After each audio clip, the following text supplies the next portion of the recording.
আমার মাথার মধ্যে না উল্টাপাল্টা কথাগুলো বেশি ঘুরে।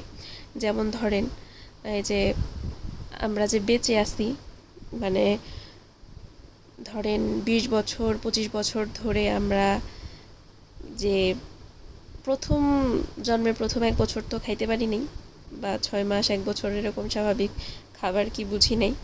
তো 1 বছর বাদই দিলাম। তো ধরেন এই যে বাকি বছরগুলা আমরা এক এক, মানে দুপুরে একরকম খাবার, বিকালে একরকম খাবার, মানে এত এত রকমের খাবার আমরা খেয়েছি বা খেয়ে আমাদেরকে বাঁচতে হবে। এত কষ্ট এই খাবারের জন্য, 2 দিন পর তো মরেই যাব। তাও দেখেন খাবার জন্য আমাদের পড়াশুনো করতে হয়, তারপরে চাকরি বাকরি, মানে টাকা পয়সা, শুধু এই খাবার পেছনেই আমাদের যত সমস্যা, যত কষ্ট। মানে ভালো মন্দ খেয়ে আমাদেরকে বেঁচে থাকতে হবে, এটা হচ্ছে আমাদের মেইন কথা। সো যাই হোক, অনেক বকর বকর করে নিয়েছি, আসল কথায় আসি। মাংস রান্না করতেছি, তো এটা আজকে আপনাদের সাথে শেয়ার করব। মানে দুপুরবেলা একটু ভালো মন্দ খাবো, তো এই জন্য আমি প্রথমে মাংসটাকে ধুয়ে পরিষ্কার করে নিয়েছি। এরপরে সুন্দরভাবে সব মশলাপাতি দিয়ে এগুলোকে মেখে নিয়েছি। এরপরে কতক্ষণ এটাকে ঢাকনা দিয়ে রেখেছিলাম। রাখার পরে এদিকে আমি কড়াইতে তেল দিয়ে পেঁয়াজটা দিয়ে মাংসটাকে দিয়ে ভালোভাবে কষিয়ে নিয়েছি। আর মাংসের মধ্যে তো আমার আলু দিতেই হবে, আমার তো আলু অনেক বেশি পছন্দ। জানি না, ছোটোবেলা থেকে আলু আমার অনেক বেশি পছন্দ।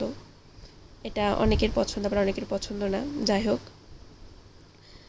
তো এদিকে আমি আলুটাকে ভেজে নিয়েছি, ভেজে আমি মাংসতে দিয়ে দিয়েছি। আমার কিন্তু কষানো মাংস খেতে অনেক বেশি মজা লাগে, আপনাদের কার কেমন লাগে? আর আগে যখন মা মাংস রান্না করতো, আগে বলে রাখতাম যে মাংস কষানো হওয়ার সাথে সাথে আমাকে ডাক দিবা। তো ঠিকই মা সেম কাজটা করতো, এক বাটি দিয়ে বসাই দিত। ভাবেন না যে এক বড় বলের এক বল, ছোট একটা বাটির এক বাটি। তো যাই হোক, এটা ফান হিসাবেই নেবেন। তো এদিকে আমার মাংস কষানো শেষে আমি এদিকে মাংসেতে ঝোল দিয়ে দিয়েছি পরিমাণ মতো।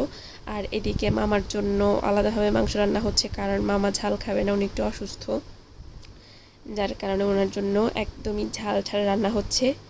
তো এদিকে আমার মাংস প্রায় হয়ে আসছে।